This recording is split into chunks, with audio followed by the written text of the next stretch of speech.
Hello everyone, my name is Temperley, Iain Temperley, and welcome to the Body Count, where we calculate the deaths, demises and kills of various action and thriller films. And for today's episode, we continue our look at the James Bond franchise, with From Russia with Love.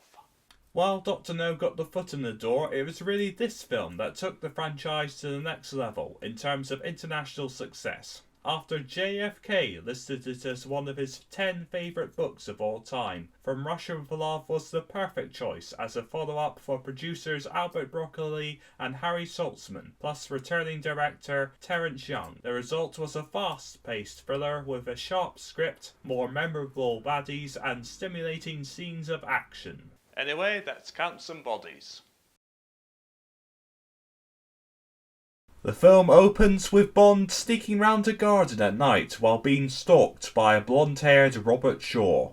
Actually, this role did play a part in him getting cast in a certain shark-related film over a decade later. Who has piano wire in his wristwatch that he uses to garrote 007. Wait, did they just kill James Bond after only 2 minutes? Actually, this is a training exercise and that Bond was an imposter. After some ballet dancing opening titles, we move to Venice for the final of a chess tournament involving the Czechoslovakian Kronstein. He receives a message requiring his immediate attention and thus finishes off his Canadian opponent. We are then introduced to the cat-loving head of Spectre, Ernest Stavro Blofeld, played by Professor Dent himself, Anthony Dawson. Kronstein, Spectre's number 5, is here to explain his plan to steal a Russian decoding machine named the Lecter, which involves a cipher clerk picked by number 3, Rosa Klebb, enticing Bond to be her lover in exchange for the device. Spectre will then take the Lecter from him and get revenge for the killing of Dr. No. Poland's Wladek Szybal was actually quite hesitant about appearing in this role, fearing that it would hurt his career, but instead it did the opposite, and it's not hard to see why. He's really fun to dislike in this film, especially in the way he oozes self-confidence in lines like this. Who is Bond compared with Kronstein? Also key to the plan is Shaw's Donald Grant, also known as Red, who certainly has the stomach for the job. The unfortunate clerk is Daniela Bianchi's Tatiana Romanova. She believes that Klebb still works for Soviet counterintelligence, SMERSH. She must seduce Bond for the good of the state, or else be shot. A quick fact, at 21, Daniela is the youngest main Bond girl ever. Additionally, at 65, Tony Award winner Lotte Yenya is the oldest actor to play a Bond villain. Elsewhere, Bond is reviewing the old case of Miss Sylvia Trench when he gets a call from Miss Moneypenny telling him to come to the office. Bond is sceptical about Tatiana's intentions, but MI6 want the Lecter, so in other words, get in there, my son. He's also assigned a standard issue case by Major Boothroyd, played by Desmond Llewellyn after Peter Hunt was unavailable. This is what I like to call gadget time. The part of a James Bond film where he gets gadgets from Q Branch that will inevitably go on to save his life. This case contains a hidden knife, 50 gold sovereigns, room for a portable rifle, and locks which, if not opened correctly, the case will explode in your face. On arrival in Istanbul, Bond meets a friendly chauffeur and is followed by a bespectacled man and Grant. The chauffeur explains that there's a tense truce between the British and the Russians in the city, and trailing each other is the norm. He takes Bond to meet his father and head of Station T, Kerem Bey, played by Pedro Armendáriz. As James heads to his hotel, Spectacles is left behind after Red kidnaps his driver, who is decent enough to drop his body off at the Russian embassy. Who can the Russians suspect but the British? Indeed they do, as they attack Karim's office with a limpet mine. To investigate, Bey takes Bond through an underground cavern to below the Russian consulate, where, using a periscope, they spy a nasty little Bulgarian agent named Krulenko. That night, Karim and James visit a gypsy camp, where, during an impressive belly dance routine, a guard is distracted, allowing for Krulenko to strike and his men to move in. Two girls who are in love with the same man engage in a vicious catfight, but when things are about to hit a new level, all hell breaks loose. Things do indeed get a bit hectic here, but by only counting the people I see getting shot, plus any bodies lying around, as well as these two men who fall off the top of a wall, I figure for a bit of frame by frame, including this guy that Grant saves Bond's life from, about 17 people die in total in this 2-minute period.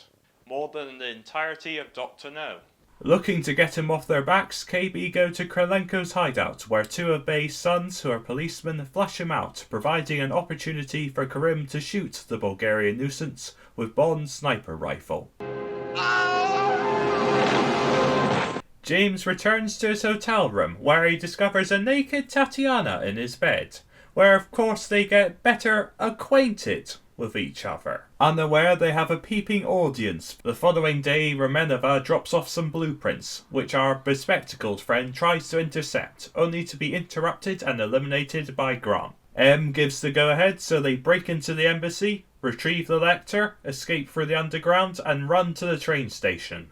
However, a security man named Benz and Red have made it on board as well. Our heroes are made aware of Benz's presence, so they pay him a visit, with Karim deciding to keep him company for the time being. Later, TJ are about to head to the restaurant car when the conductor arrives to give Bond some terrible news. Although he says they killed each other, we afterwards get confirmation that Grant was the one responsible for both of them.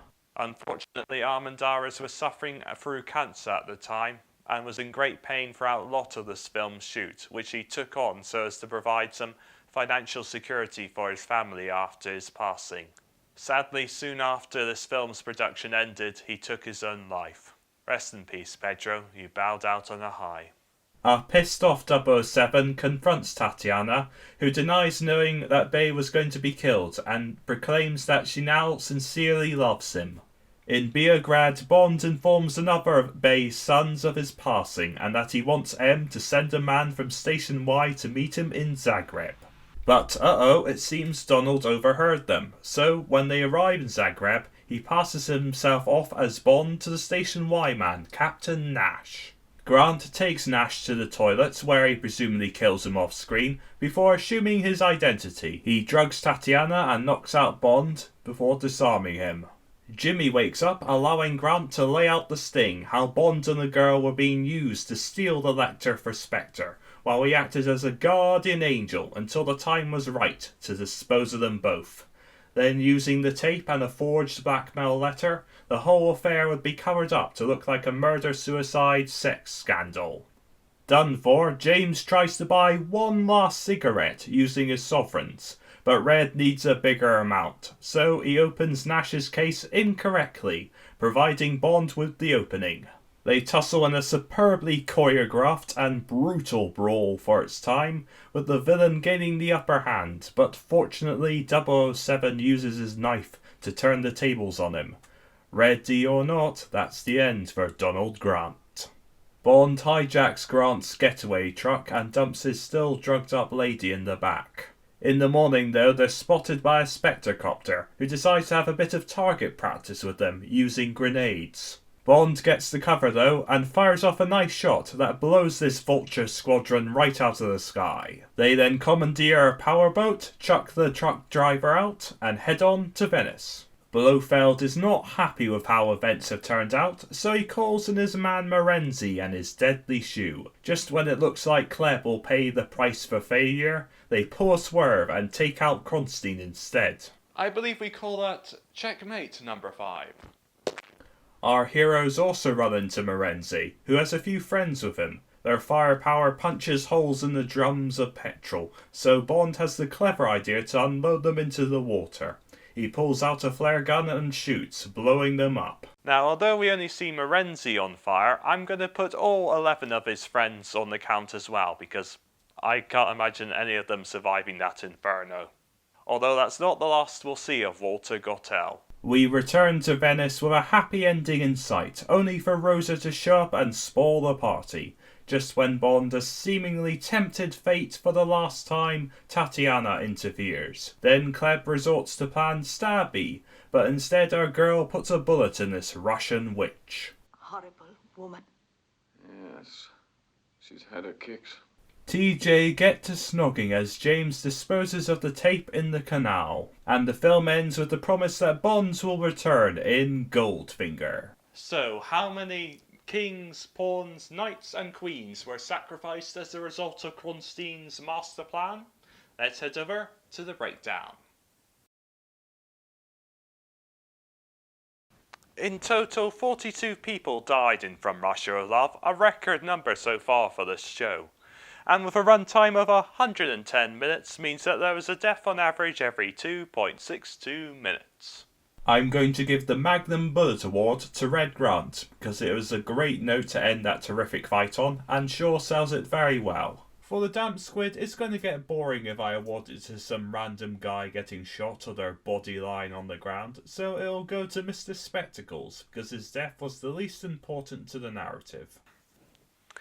Well, that does it for this episode of The Body Count. I hope you enjoyed it, and if you did, please like and subscribe, and I'll see you next time. Take care. What did you do today? I dropped a king on the floor dozens of times.